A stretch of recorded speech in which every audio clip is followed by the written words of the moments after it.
Morning aspirant, welcome to Cosmopolitan Study Foundation. This is mentor Abhishek. Today we will discuss about exercise 3.1 pair of linear equation in two variable.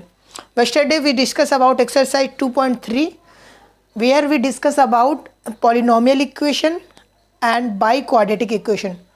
Today we will discuss करेंगे हम जो हमारा topic आज का होगा pair of linear equation two variable. तो इसके बारे में डायरेक्ट हम क्वेश्चन पे चले जाएं, उससे कोई बेनिफिट नहीं है, आपको समझ में भी नहीं आएगा क्या चैप्टर है। आगे जब हमें इसे नीड पड़ेगी इंटर में या ग्रेजुएशन लेवल पे तो हमें पता तो होना चाहिए ना। तब ऐसा ना हो कि हमने तो यहाँ क्वेश्चन कर लिया था, डायरेक्ट निकल गए थे आगे, हमें कुछ पता ही नहीं था। ये प्रॉब्लम होती है बहुत से स्टूडेंट के साथ। तो इसलिए मैंने कहा कि इस चैप्टर को पूरा हम डिस्क्राइब कर देंगे क्या है चैप्टर। उसके बाद इस एक्सरसाइज में आपके सिर्फ 3 क्वेश्चन है, तीनों क्वेश्चन मैंने लोड किया है। ये देखिए तीनों क्वेश्चन है मेरे पास। क्वेश्चन बता दूंगा आपको, मेथड जब आ जाएगा तो क्वेश्चन उस टाइप के जितने भी होंगे आप सॉल्व कर लेंगे। तो देखिए मैंने हिंदी में भी लिखा है, इसलिए इंग्लिश में भी लिखा है कि बोथ को हमें साथ लेके चलना है। और ये जो चैनल मेरा डेडिकेटेड है उन स्टूडेंट को है जो सेल्फ स्टडी करते हैं, कोचिंग या ट्यूशन की नीड पे डिपेंड नहीं है। उनके लिए है कि अगर कोई प्रॉब्लम होती है ग्रेजुएशन लेवल तक, मैंने कल भी बोला था, आज भी बोल रहा हूँ, हर डे बोलता हूँ कि ग्रेजुएशन लेवल तक कोई क्वेश्चन प्रॉब्लम होती है तो आप पूछ सकते हैं, ठीक है। तो इसके लिए मैंने मेल आईडी भी प्रोवाइड कर रखी है, टेलीग्राम चैनल का लिंक है, कमेंट कर सकते हैं आप। तो देखो इसके बारे में हमें पढ़ने से पहले मैं इसे रब कर रहा हूँ हिंदी मीडियम वालों को, क्योंकि बोर्ड जो है साइज़ छोटा है, इतना बड़ा साइज़ नहीं है तो प्रॉब्लम होती है। इसे रब कर रहा हूँ। तो देखो यहाँ पे हमारे पास चैप्टर का नेम क्या है। चैप्टर के नेम से समझो क्या चैप्टर में किस बात में किसके बारे में डिस्क्राइब किया गया है, क्या चीज़ बताई गई, क्या डिस्कस करेंगे, क्या पढ़ने वाले हैं। तो देखो क्या कह रहा है पेयर। पेयर माने तो ऐसा पता चल जाता है ना कि जो चीज़ जोड़े में होती है, लाइक शूज़ कहते हैं जोड़े में होते हैं, यानी कि उसका जोड़ा होगा, दो का होगा, कपल होंगे, जो दो कपल होते हैं, कपल टाइप से। और दूसरी बात कह रहे हैं यहाँ देखो पेयर से हमें क्या पता चल रहा है। पेयर से हमें पता चला है कि कोई भी चीज़ होगी दो होंगी। कितनी होंगी? दो होंगी। लीनियर से क्या पता चल रहा है, ये मैंने इक्वेशन शॉर्ट फॉर्म में लिखा है। इक्वेशन होता है, आप जब आगे पढ़ेंगे तो आपको भी पता चलेगा कि हाँ इक्वेशन शॉर्ट लिख देते हैं। लीनियर इक्वेशन से क्या मीनिंग है, क्या मतलब है, क्या कहना चाह रहा है एग्जामिनर, हमसे क्या जानना चाहता है इस चैप्टर में। तो देखेंगे आप पॉलिनोमियल जो एक्सप्रेशन चैप्टर था उसमें मैंने आपको बताया था कि कब हमारी इक्वेशन जो होगी पॉलिनोमियल एक्सप्रेशन, कब हम उसको क्या कहेंगे, लीनियर कब कहेंगे, क्वाड्रेटिक कब कहेंगे, क्यूबिक कब कहेंगे, बाई क्वाड्रेटिक कब कहेंगे, और इंक्रीज करता जाएगा तो कब कहेंगे। तो इसमें भी देखा था कि जब कोई हमारे पास एक्सप्रेशन होगा पॉलिनोमियल एक्सप्रेशन होगा, उसकी मैक्सिमम पावर कितनी होगी, 1 होगी। जैसे कि x + y 3x + 4y = 5 लिखा है, या कुछ ऐसा लिखा है कि 2x - 3y + 5x = 0। तो कहने का मतलब इतना सिर्फ है क्लियर कि linear equation that means Hindi में रैखिक समीकरण, हिंदी के लिए रैखिक समीकरण। सिर्फ एग्जामिनर इतना कहना चाह रहा है आपसे कि इसमें हम जिस पे भी टॉपिक पे बात करेंगे वो सारे वेरिएबल, और पॉलिनोमियल क्या होता है मैंने बताया था पहले कि जब कांस्टेंट और एक वेरिएबल का हम मल्टीप्लाई करते हैं तो हमारे पास जो टर्म आता है उसे हम कहते हैं पॉलिनोमियल। तो पॉलिनोमियल जो है, पॉलिनोमियल में जो हमारा वेरिएबल है, वेरिएबल की जो मैक्सिमम पावर होगी घात, वो कितनी होगी, 1 होगी। मैक्सिमम पावर घात कितनी होगी, 1 होगी। तो आगे आओ तो यहाँ पता चलता है 2 वेरिएबल। यहाँ देखो 2 वेरिएबल, जो पेयर ऑफ लिखा था उसका मतलब यहाँ पे क्लियर कर दिया कि हम 2 वेरिएबल के बारे में बात करेंगे। 2 वेरिएबल का मतलब हो गया जो हम अभी यहाँ तक खींच रहे थे कि मैंने क्या लिखा था, 2x - 3y + 5x मैंने लिखा था। ये क्या कहोगे, इसको कहोगे तो सर लीनियर इक्वेशन है। लीनियर इक्वेशन है ना, लीनियर इक्वेशन है, बट हम यहाँ पे जो बात करेंगे उसमें सिर्फ 2 वेरिएबल होंगे, 1 2। तो ये तीसरा वेरिएबल नहीं हो सकता। चैप्टर में क्या लग गया है, रिस्ट्रिक्शन, बाधा एक लगा दी, रुकावट। हम पे एक मान लो कि हमसे कह दिया है, आदेश दे दिया है कि हमें सिर्फ दो वेरिएबल के ही बारे में बात करनी है। हम ऐसा पॉलिनोमियल एक्सप्रेशन के बारे में बात करेंगे जिसमें सिर्फ और सिर्फ दो वेरिएबल होंगे। वेरिएबल क्या? ये जो हमारे एक्स वाई के रूप में लिखे हुए हैं अलजेब्रिक स्ट्रक्चर, ये हैं हमारे वेरिएबल। इसमें सिर्फ दो होंगे। क्या मैं ऐसे लिख सकता हूँ 3y या 3z? नहीं लिख सकते। क्यों? क्योंकि लिख तो सकते हैं हम, तब ये दो वेरिएबल का नहीं बचेगा। और इस चैप्टर में हमसे क्या बोला है? सिर्फ दो वेरिएबल के जो हमारे पॉलिनोमियल हैं उन पे डिस्कस करेंगे। ठीक है, तो इससे क्या क्लियर हो रहा है? पूरा अगर पढ़ोगे, pair of linear equation in two variable, that mean हम ऐसे वेरिएबल के बारे में बात करेंगे जहाँ पे वेरिएबल दो होंगे और उनकी जो डिग्री होगी मैक्सिमम एक होगी, उनको हम कहेंगे लीनियर इक्वेशन। लीनियर इक्वेशन हमारी ऐसे बनेगी और उसकी पावर मैक्सिमम एक होगी, वेरिएबल मैक्सिमम दो होंगे। ठीक है, तो पूरा चैप्टर का जो पहला हेडिंग पढ़ोगे तो हेडिंग से ही क्लियर हो जाता है कि इस चैप्टर में हम पॉलिनोमियल एक्सप्रेशन पढ़ेंगे, पर हम सिर्फ लीनियर पढ़ेंगे। बाई क्वाड्रेटिक, क्यूबिक और क्वाड्रेटिक कुछ नहीं पढ़ना है। सिर्फ कौन सा पढ़ना है? हमें लीनियर पढ़ना है। और जिसमें वेरिएबल कितने होंगे? वेरिएबल मैक्सिमम दो वेरिएबल होंगे। ठीक है, इतना क्लियर हुआ? तो चलो, कि डायरेक्ट हमारा कोई भी इरादा नहीं था कि हम एक्सरसाइज पे चलें, तो समझा देते हैं पूरा आपको, फिर चलेंगे तो इंटरेस्ट आएगा आपको। हाँ, क्योंकि यही जो चीज़ है, अगर आपने इन पे पहले कॉन्सेप्ट पे, बेसिक पे अगर थोड़ा सा टाइम स्पेंड कर दिया तो आपके लाइफ टाइम याद रहेंगे। डायरेक्ट क्वेश्चन पे जाएंगे, 2 दिन याद रहेगा, 4 दिन याद रहेगा, भूल जाएंगे। तो मैक्सिमम टाइम इस टॉपिक पे, यानी कि पहले कॉन्सेप्ट पे, किसी के टॉपिक पे अगर पढ़ना है तो उस पर गुजारिए, उसके बाद क्वेश्चन पे जाइए। अच्छा, मान लो अगर हमारे पास कोई लीनियर इक्वेशन है, लीनियर इक्वेशन है, ठीक है,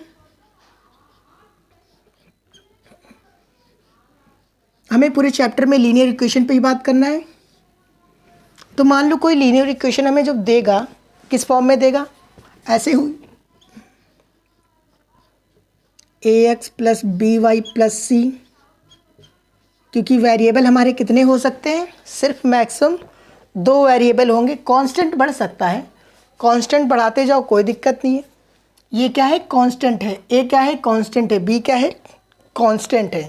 ठीक है, मैंने कहा इसमें जो ए है ये वेरिएबल के साथ में क्या हुआ है? मल्टीप्लाई हुआ है। ये बी क्या है? वेरिएबल के साथ में मल्टीप्लाई हुआ बी है। तो ये ए कॉमा बी कभी भी ज़ीरो नहीं होंगे। हमने कहा कभी भी ज़ीरो नहीं होंगे।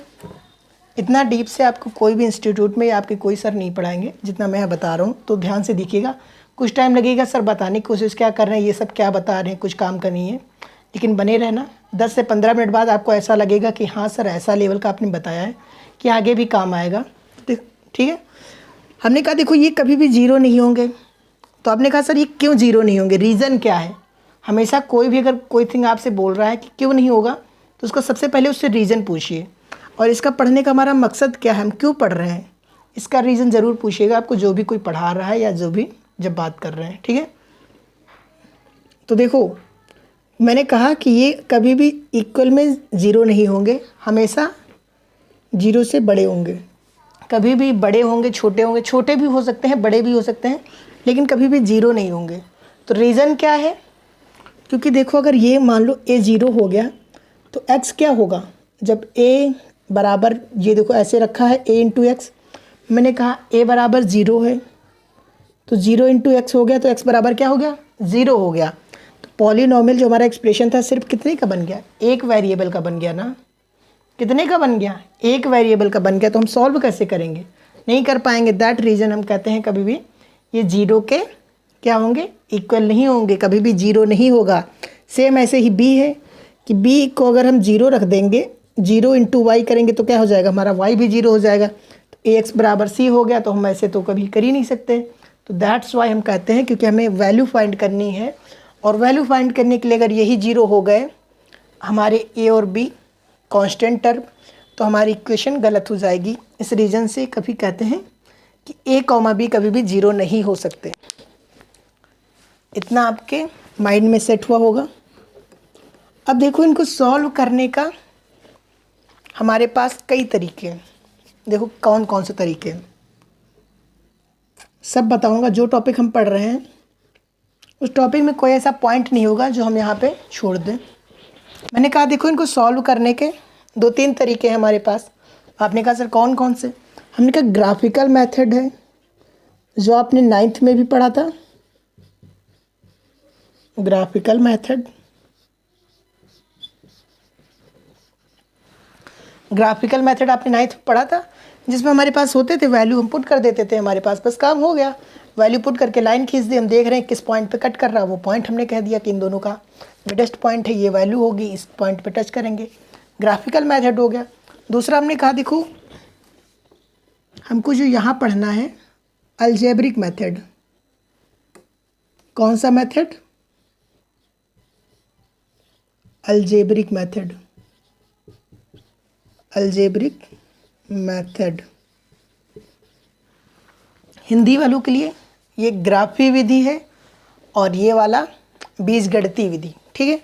मैंने कहा देखो अब इसमें भी कई प्रकार के मेथड है हमारे पास, कई टाइप के। मैंने कहा देखो इसमें हमारे पास 3 मेथड हैं, 3 मेथड है इसमें। कहा देखो सब्स्टिट्यूशन मेथड है एक, सब्स्टिट्यूशन मेथड, ट्यूशन मेथड। एक दूसरा है हमारे पास कौन सा? डायरेक्ट जब हम कट कर लेते हैं तो क्या कहते हैं उस मेथड को? एक सब्स्टिट्यूशन मेथड हो गया, एक एलिमिनेशन मेथड, जब हम डायरेक्ट कर देते हैं कट, एलिमिनेशन मेथड। मैंने कहा एक और मेथड है हमारे पास, आपने कहा कौन सा? हमने कहा जो हम यहाँ यूज़ नहीं करते हैं, एसएससी के स्टूडेंट या बैंकिंग के स्टूडेंट ज़्यादातर यूज़ करते हैं, cross method. Cross method in type के क्वेश्चनों के लिए बैंकिंग के स्टूडेंट या एसएससी के इस मेथड का ज़्यादा यूज़ करते हैं, क्वेश्चन सॉल्व करने के लिए इजी रहता है। बट हमें यहाँ पे शो करना होता है तो हम इस 2 मेथड को अपने लेवल पे याद रखते हैं। तो देखो इसमें कुछ नहीं होता, ये मेथड तो हमें पढ़ना नहीं तो ये हटा दो भी, क्योंकि ये मैं आपको बताऊँगा भी नहीं कि आपके ऊपर ज़्यादा बोझ लगे। अगर आप एसएससी या बैंकिंग करने जाते हैं तो आपको बताएंगे थोड़ा सा, वहाँ भी हम ही मिलेंगे, कोई दिक्कत नहीं है। तो मैंने कहा देखो सब्स्टिट्यूशन जो मेथड होता है, सब्स्टिट्यूशन मेथड बस इतना बनाना था इस ग्राफ में कि लीनियर इक्वेशन को 2 मेथड है, graphical method, algebraic method. Algebraic method में फिर 3 मेथड हैं, सब्स्टिट्यूशन मेथड है, एलिमिनेशन मेथड है, क्रॉस मेथड है। क्रॉस मेथड हम एसएससी बैंकिंग लेवल पर पढ़ते हैं। यहाँ पे हम हाई स्कूल लेवल पे 2 मेथड जानेंगे, एक हमारा सब्स्टिट्यूशन मेथड, एक एलिमिनेशन मेथड। अब सब्स्टिट्यूशन मेथड कैसे होता है और एलिमिनेशन कैसे होता है, मैंने कहा तो देखो मैं इसे हटा रहा हूँ, ठीक। मैंने कहा इस क्रॉस मेथड को मैं इस साइड लिख देता हूँ उनको,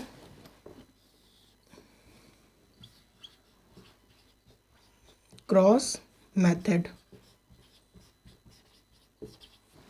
ठीक है। तो इस बॉक्स में एक सेपरेट ले रहे हैं, इसमें हम आपको बताएंगे। हमने कहा देखो सब्स्टिट्यूशन मेथड जो होता है, सब्स्टिट्यूशन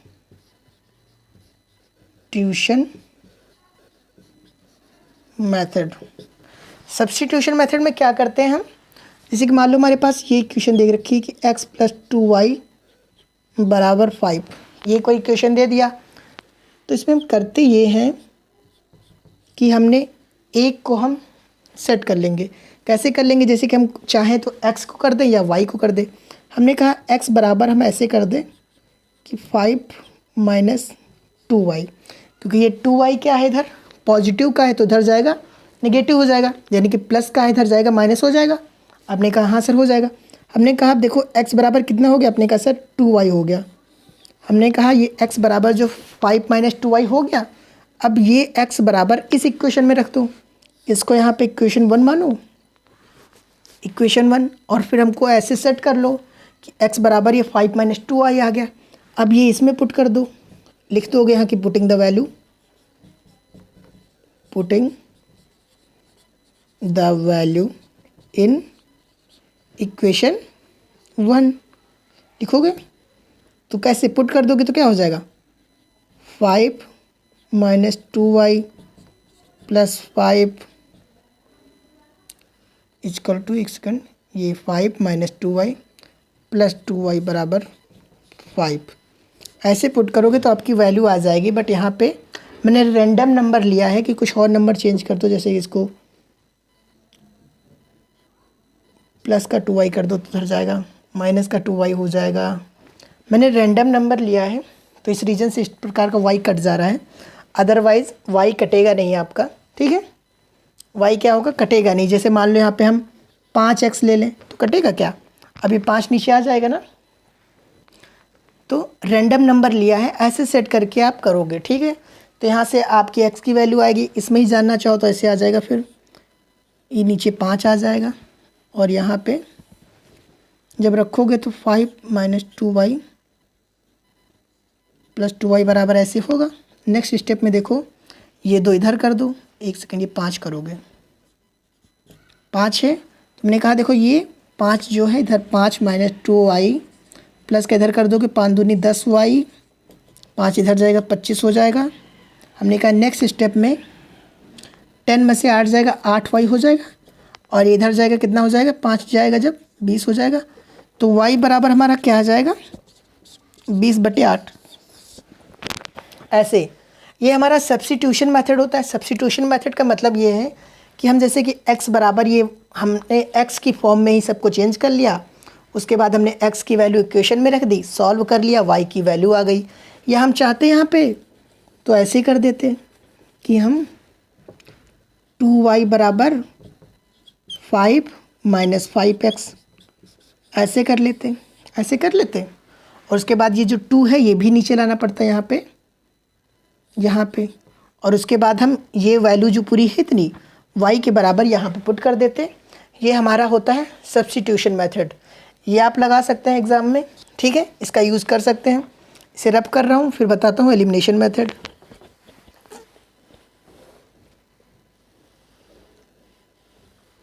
हमने कहा आपसे कि देखो इस मेथड का आप यूज़ करोगे यहाँ पे।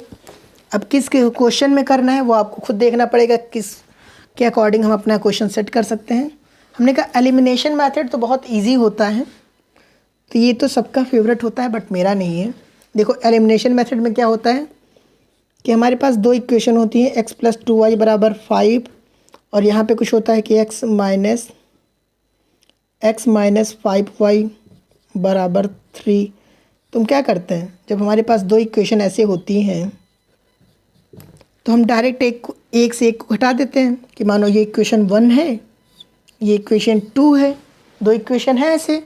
अब हम इसमें से एक घटा देंगे, x कट जाएगा, y जब इसमें घटाएंगे तो ये प्लस हो जाएगा, 5 2 7y हो जाएगा और ये 5 3 2 हो जाएगा। तो y बराबर 2/7 आ जाएगा और ये हम वैल्यू फिर इस इक्वेशन में रख देंगे तो हमारी x की वैल्यू फाइंड हो जाएगी। ये होता है एलिमिनेशन मेथड। एलिमिनेशन मेथड सब लोग ज़्यादा पसंद करते हैं, क्यों? क्योंकि इसमें उन्हें डायरेक्ट काटना होता है, यानी कि डायरेक्ट ऐसा कर दो कि जोड़ो या घटाओ, एक वेरिएबल को कट कर दो, दूसरा वेरिएबल बचेगा और कांस्टेंट होगा, तो दूसरे वेरिएबल की वैल्यू आ जाएगी। दूसरे वेरिएबल की जो वैल्यू आ जाएगी उसको हम पहली इक्वेशन में पुट कर देंगे या कोई इक्वेशन में पुट कर देंगे, हम अपना दूसरा वेरिएबल फाइंड कर लेंगे। तो ये मेथड जो है लोग ज़्यादा पसंद करते हैं, तो आपकी चॉइस है, आप जो पसंद करना चाहें कर सकते हैं, ठीक है। तो मैं इतना रब कर रहा हूँ, इतना पॉइंट जो मैंने बताने का ट्राई किया, कोशिश की, आई होप क्लियर हुआ होगा। एक बार दोबारा रिपीट कर देता हूँ, ठीक है। तो देखो लीनियर इक्वेशन में हमारे पास 2 वेरिएबल की हम लीनियर इक्वेशन पढ़ेंगे। यहाँ पे वेरिएबल कितने होंगे, 2 होंगे। इक्वेशन कैसी होगी, लीनियर होगी। लीनियर का मतलब है कि हमारे पास यहाँ पे जो वेरिएबल होगा x है, ये y है, इसकी पावर कितनी होगी, 1 होगी। कहोगे सर यहाँ पे 1 लगी तो नहीं है। हमने कहा कभी भी 1 यहाँ पे लगा नहीं है, आप 1 ऐसे लिख सकते हो, या 1 तो है ही है ना, 0 तो है नहीं। अगर ये गायब हो गया होता है x तो हम कह देते कि कुछ नहीं है, बट लिखा हुआ है ना x यहाँ पे, तो 1 तो है। आपने कहा ठीक है सर। हमने फिर कहा कि इसके देखो सॉल्व करने के 2 मेथड हैं, एक कौन सा है, ग्राफिकल मेथड है, एक अलजेब्रिक मेथड है। हमने कहा ग्राफिकल मेथड तो 9th में पढ़ा था आपने, वो यहाँ पे हमें दोनों मेथड में जब शो करना होगा ग्राफिकल मेथड में तो हम शो करके दिखा देंगे ग्राफिकल में। जब हमें सॉल्व करना होगा तो हम अलजेब्रिक मेथड यूज़ कर लेंगे। और अलजेब्रिक मेथड में हमारे पास 3 मेथड है। हमने कहा क्रॉस मेथड तो छोड़ दो तुम अभी हाई स्कूल लेवल पे, क्योंकि ये हम आगे यूज़ करेंगे अगर हमें नीड पड़ेगी तो, अदरवाइज़ नहीं करेंगे। लेकिन हाई स्कूल लेवल पे आपको नहीं करना, ये क्लियर रखिएगा। हमने कहा फिर सब्स्टिट्यूशन मेथड है, एलिमिनेशन मेथड है। सब्स्टिट्यूशन मेथड में क्या करते हैं, x को हम y की फॉर्म में चेंज कर देते हैं या y को हम x की फॉर्म में चेंज कर देते हैं। अब कहोगे सर कैसे चेंज करते हैं? हमने कहा जैसे कोई इक्वेशन लिखी है, अगर मान लो x + 2y, मैंने आपको पहले इतना बताया फिर भी बता दे रहा हूँ, तो हम x को इधर ले आते हैं, x को इधर लाएंगे तो माइनस का हो जाएगा, माइनस का x, अब ये y के फॉर्म में बन गया। ये हमारी जो पहली इक्वेशन थी उसमें पुट कर देंगे, ये होता है सब्स्टिट्यूशन मेथड। आपने कहा सर एलिमिनेशन मेथड क्या? हमने कहा एलिमिनेशन मेथड मैंने आपको बताया, देखो कि हमारे पास दो इक्वेशन जब होंगी तो दो इक्वेशन से हम डायरेक्ट ऐड करके सब्सट्रैक्ट करके उनको ऐसे सेट कर लेते हैं, किसमें हमें ज़रूरत पड़ेगी कभी कि मल्टीप्लाई करना पड़े कोई नंबर तो मल्टीप्लाई कर दीजिएगा, एडिशन करना पड़े एडिशन कर लीजिएगा, सब्सट्रैक्शन करना पड़े सब्सट्रैक्शन करके हमें ऐसे बनाना है इसको कि हम x को कट कर देंगे और एक वेरिएबल की वैल्यू हम निकाल लेंगे। हमारा एम यही होता है एलिमिनेशन मेथड में कि हमारे पास दो वेरिएबल हैं, दो वेरिएबल के हम पढ़ रहे हैं, तो एक वेरिएबल को हम समाप्त कर दें, एक वेरिएबल बचेगा, उस वेरिएबल के हम वैल्यू फाइंड कर लेंगे, वो वैल्यू हम पहले वाली इक्वेशन में या दूसरी वाली इक्वेशन में रख के अपना जो वेरिएबल बचा है जिसको हमने पहले समाप्त किया था उसकी वैल्यू फाइंड कर लेंगे। बस इतना करना होता है। ठीक है, क्लियर हुआ होगा आई होप। ये पॉइंट मैं रफ कर रहा हूँ इसे।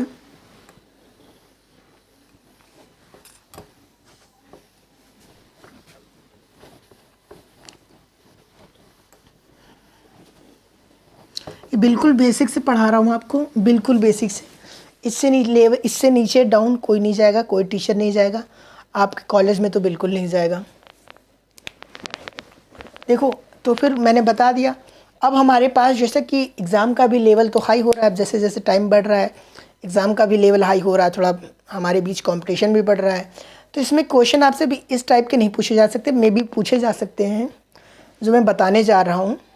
हो सकता है मे बी पूछे गए हों, मैंने एग्ज़ाम पेपर आपका देखा उसमें मुझे कोई क्वेश्चन ऐसा मिला नहीं, बट हो सकता है अब पूछा जाए।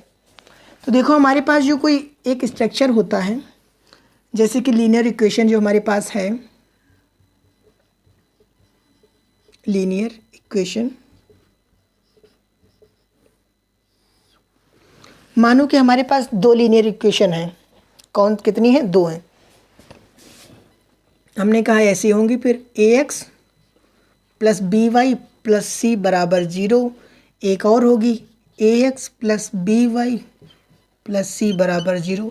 अब हमने कहा दोनों में कुछ अंतर नहीं दिख रहा है ना, तो थोड़ा दोनों को नाम वाम दे देते हैं कि हमें पता चल जाए कि हाँ ये पहले वाले हैं या दूसरे वाले हैं। आपने कहा ठीक। हमने कहा इसको a1 दे दो, इसको b1 दे दो, इसको c1 दे दो, इसको a2 दे दो, इसको b2 दे दो, इसको c2 दे दो। दे दिया। हमने कहा ठीक है sir, a1 b1 c1, a2 b2 c2 हो गया।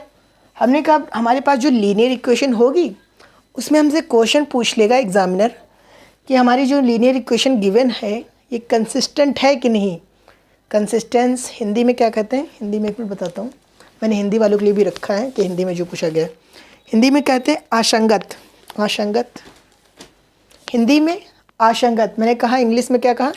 कंसिस्टेंट है कि नहीं है, और हिंदी में इसे कहते हैं इनकंसिस्टेंस। इनकंसिस्टेंस, अनकंसिस्टेंस कहेंगे। एक मिनट, हिंदी में थोड़ा हो रहा है कि अगर कोई हमारा सॉल्यूशन जो है कंसिस्टेंट होगा तो उसे हम संगत कहेंगे, और कंसिस्टेंट नहीं होगा तो उसे हम असंगत कहेंगे। ठीक है, मैं लिख के बताता हूँ, उसके बाद हिंदी में थोड़ा मुझे भी कन्फ्यूजन रहती है। फिर हमने कहा हमारे पास जब ऐसे दो इक्वेशन देगा तो एग्जामिनर हमसे क्या पूछेगा कि हमारा जो सॉल्यूशन है, चेक नाउ इट्स गिवन, जो हमारी इक्वेशन है it's given equation is unique solution, have a unique solution, have a finite solution, have a infinite solution, have consistent solution, have inconsistent solution. तीन टाइप के question पूछेगा, उसमें बना देगा कि कंसिस्टेंस है या इनकंसिस्टेंस है। तो 6 टाइप हो जाएंगे। देखो कैसे। हमने कहा एक सोल्यूशन होगा, वो कभी हो सकता है इनकंसिस्टेंट हो और कंसिस्टेंट होगा।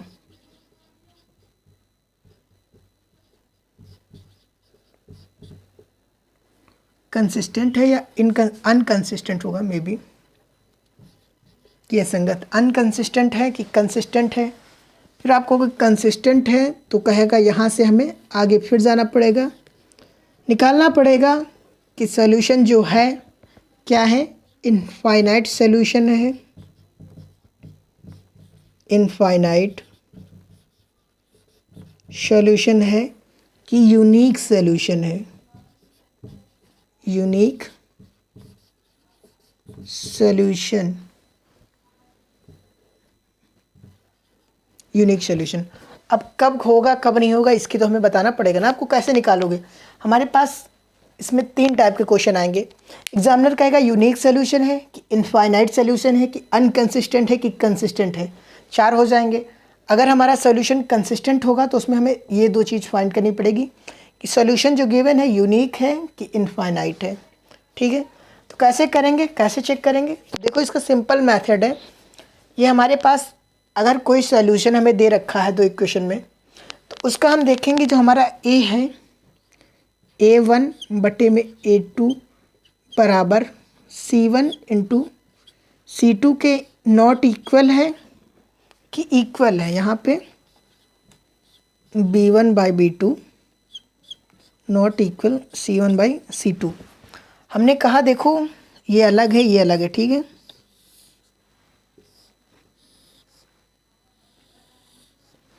देखो हमारे पास जब इक्वेशन दी होगी तो ये A1 है, A2 है, B1 है, B2 है, C1 है, C2 है, तीनों है। हमने कहा ये A1 कुछ भी होगा, 5 होगा, 7 होगा, 10 होगा, 9 होगा, 4 होगा, 2 होगा, 1 होगा, होगा कुछ? आपने कहा हाँ। हमने कहा दोनों को रखना है ऐसे। और यहाँ पे क्या होता है, 1 मिनट लिख देता हूँ फिर आपको सही से बताता हूँ। C2 या फिर यहाँ पे B1 बाई B2 भी हो सकता है, तो हम डायरेक्ट ऐसे लिख दें कि B1 बाई B2 बराबर ऐसे कर दें, ठीक है। मैंने कहा देखो हमारे पास जो वैल्यू होगी कि मान लो कोई इक्वेशन दे रखी है, उसमें हमारे पास जो A1 होगा मान लो 5 है तो यहाँ 5 रखेंगे, A2 होगा मान लो 3 है तो यहाँ 3 रखेंगे। और हम देखेंगे कि हमारा जो C1 है C2 है इसके दोनों सेम आ रहे हैं कि अलग अलग आ रहे हैं। तो कहोगे सर ये क्या समझे नहीं। हमने कहा देखो मान लो एक इक्वेशन लिख रहा हूँ यहाँ पे कि मानो हमारे पास इक्वेशन आ जाए 2x प्लस 5y प्लस 3 और नीचे आ जाए 3x plus 7y plus 4 equal to 0। हमने कहा तो इसमें A1 कौन है, A1 कौन है? आपने कहा ये है। हमने कहा A1 बराबर रखो ऐसे 2 आपने रखा। हमने कहा A2 कौन है? आपने कहा सर 3 है। हमने कहा 3 बराबर नीचे रखो, आपने कहा रखा। हमने कहा देखो यहाँ पे इक्वल का चिन्ह लगाना है, फिर देखो यहाँ कौन है? आपने कहा सर 3 है। हमने कहा 3 रखो क्योंकि हमें C1 से कंपेयर करना है ना। नीचे देखो C2 4 है। हमने कहा दोनों देखो इक्वल आ रहे हैं कि सेम आ रहे हैं, ऊपर 2 आ रहा है तो इधर भी 2 आए, इधर 3 आ रहा है तो इधर नीचे भी 3 आए। दोनों सेम आ रहे हैं कि अलग अलग आ रहे हैं? आपने कहा सर अलग अलग आ रहे हैं, अलग अलग आ रहे हैं ना। हमने कहा इसका मतलब क्या है, ये दोनों क्या है, इक्वल नहीं है ना, अनइक्वल है। और जब भी हम ऐसे A1 A2 को रखें या B1 B2 को रखें, किसी को लेके चेक कर सकते हो। इसलिए मैंने दोनों बताया क्योंकि जहाँ जहाँ पे स्टूडेंट को प्रॉब्लम होती है वो मैं जानता हूँ, तो उस पॉइंट पे ज़रूर बताता हूँ कि स्टूडेंट कहने लगते हैं कि सर A1 A2 रख के चेक करें या B1 B2। हमने कहा कि दोनों में से कोई रख के चेक कर लो, आपकी मर्ज़ी है। चाहो तो A1 को रख लो, A2 को रख के चेक कर लो, या B1 B2 को रख के चेक कर लो, किसी को भी रख के चेक करो। अगर ये तो A1 बाई A2 है, ये C1 बाई C2 के इक्वल नहीं आ रहा है, इक्वल के दोनों सेम नहीं आ रहे हैं दोनों तरफ, और ये B1 बाई B2 है, एक को रख के चेक करना है, मैं ये हटा रहा हूँ, ठीक है। क्योंकि इस तरीके से आप कंफ्यूज होने लगते हैं फिर कि दोनों को रख के देखें सर कि एक को रख के देखें। एक को रख के देखो, A1 बाई A2 रख के देख लो या B1 बाई B2 रख के देख लो। अगर C1 बाई C2 के इक्वल आ गए तो हमें यहाँ से आगे नहीं जाना है। सॉरी, अगर इक्वल नहीं आए, अगर इक्वल नहीं आए तो हम क्या कह देंगे, हमारा सॉल्यूशन क्या है, अनकंसिस्टेंट है। कैसा है, अनकंसिस्टेंट है। अनकंसिस्टेंट है, इनकंसिस्टेंट रहेगा, अनकंसिस्टेंट यहाँ पे कन्फ्यूजन बात यहाँ पे होता है। अनकंसिस्टेंट हिंदी में कहते हैं असंगत,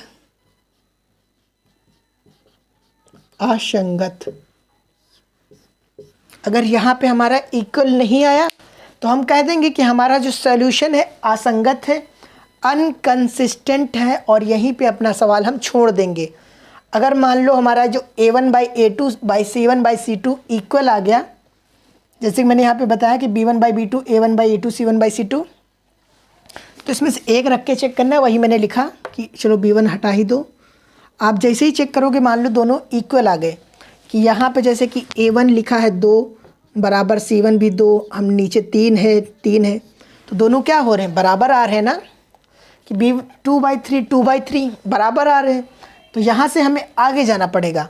अब जब हमने देखा कि सॉल्यूशन हमारा कैसा है, कंसिस्टेंट है। कैसा है, कंसिस्टेंट है। कंसिस्टेंट में कैसा है, यूनिक सॉल्यूशन है या इनफाइनाइट सॉल्यूशन है। अब हमें ये चेक करना पड़ेगा, क्योंकि अब हमसे एग्जामिनर तो कुछ भी पूछ लेगा ना। कंसिस्टेंट पूछेगा तो यहाँ तक करके छोड़ देना है। अगर पूछा यूनिक सॉल्यूशन है या इनफाइनाइट सॉल्यूशन है तो आगे चेक करना पड़ेगा ना। तो आगे कैसे चेक करेंगे, देखो। तो यहाँ पे हमारे पास जो A1/A2 है, B1/B2, इसको हम रखेंगे। इसको क्या करेंगे, पुट करेंगे। और मान लो जैसे हमने ऐसे रखा कि A1/A2 बराबर B1/B2, दोनों इक्वल आ गए। दोनों का आ गया इक्वल आ गए। जैसे यहाँ इक्वल आ रहा था, यहाँ इक्वल आ गए, तो हम कह देंगे कि सर इनफाइनाइट सॉल्यूशन है। कैसा सॉल्यूशन है, इनफाइनाइट सॉल्यूशन है। कैसा सॉल्यूशन है सर, इनफाइनाइट सॉल्यूशन है। इनफाइनाइट सॉल्यूशन क्यों है, क्योंकि सर A1/A2 बराबर आ गया है B1/B2 के। अगर मान लो बराबर ना आए, A1/A2 not equal bye B1/B2, हमें तो सिर्फ इतना रख के चेक करना है ना, बहुत छोटा सा स्टेप है। हम कह देंगे सर सवाल जो हमारा सॉल्यूशन है, कि सवाल का जो हल है, हिंदी वालों के लिए हल है, वो यूनिक है। यूनिक का मतलब अद्वितीय हल, अनंत हल। यहाँ पे लिख देता हूँ हिंदी वालों के लिए अनंत, और यहाँ पे अद्वितीय।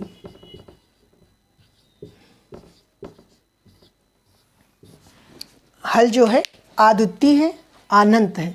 Unique solution, infinite solution, inconsistent, consistent. ठीक है, तो आई होप ये सारा भी क्लियर होगा। तो एक बार दोबारा रिपीट करता हूँ।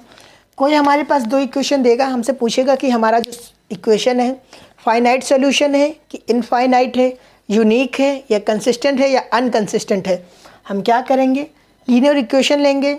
B1/B2 या A1/A2 को हम इक्वल रखेंगे C1/C2 के। देखो यहाँ पे हम B1/B2 को इक्वल रखेंगे C1/C2 के, या फिर हम A1/A2 को इक्वल रखेंगे C1/C2 के। हम दोनों में से किसी एक को रखेंगे, आपकी मर्ज़ी है कौन रखोगे। अगर दोनों इक्वल नहीं आए तो हम कह देंगे हमारा सॉल्यूशन अनकंसिस्टेंट है। हम वहीं पे क्वेश्चन का आंसर लिख देंगे, अनकंसिस्टेंट है, बात ख़त्म। अब मान लो दोनों बराबर आ गए, दोनों आपने किया, दोनों में से जब एक बराबर आएगा तो दूसरा बराबर आएगा ही, दूसरा इक्वल आएगा ही। एक होता है क्वेश्चन ही ऐसा फॉर्म किया गया होगा कि अगर A1/A2 इक्वल आएगा तो B1/B2 भी इक्वल आएगा, पर आपको सिर्फ एक रख के चेक करना है। तो A1/A2 रख के चेक कर लो या B1/B2 रख के चेक कर लो। अब मान लो यहाँ से इक्वल आ गए तो हम कहेंगे सॉल्यूशन हमारा कैसा है, कंसिस्टेंट है। कंसिस्टेंट है तो उसमें हम चेक करेंगे कि सॉल्यूशन हमारा कैसा है, इनफाइनाइट सॉल्यूशन है कि यूनिक सॉल्यूशन है। तो इनफाइनाइट सॉल्यूशन के लिए हम जैसे ही रखेंगे कि फिर क्या करेंगे, अब हमें चेक करना है कि सॉल्यूशन हमारा इनफाइनाइट है कि यूनिक है। तो इनफाइनाइट और यूनिक के लिए हम A1/A2 बराबर B1/B2, हम A1/A2 बराबर B1/B2 रखेंगे। अगर दोनों इक्वल हैं तो हम क्या कह देंगे, सॉल्यूशन कैसा है, इनफाइनाइट है। सॉल्यूशन कैसा है, इनफाइनाइट है। अगर दोनों इक्वल नहीं है तो हम कह देंगे हमारा सॉल्यूशन यूनिक सॉल्यूशन है। कैसा सॉल्यूशन है, यूनिक सॉल्यूशन है, अद्वितीय है। कैसा है, अद्वितीय सॉल्यूशन है। इसमें अनंत है, इसमें असंगत है, तो इसमें संगत, क्योंकि हमें सबको साथ लेके चलना है, सबका साथ सबका विकास। संगत, असंगत, अद्वितीय, अनंत, infinite, unique, consistent, inconsistent. Okay, इतना क्लियर हुआ होगा आई होप। और वीडियो में भी कोई इशू नहीं होगी, देख लेता हूँ। हाँ, उसमें भी कोई प्रॉब्लम नहीं है। बिकॉज हम सिंगल हैं तो यहीं पर रुक के सिंगल बनाते हैं, तो हमें ही चेक करना पड़ता है कि कोई इशू तो नहीं है। तो मैंने कहा इतना हो गया, आपने कहा यस सर। हमने कहा चलो ठीक है, मैं इसे रब कर रहा हूँ।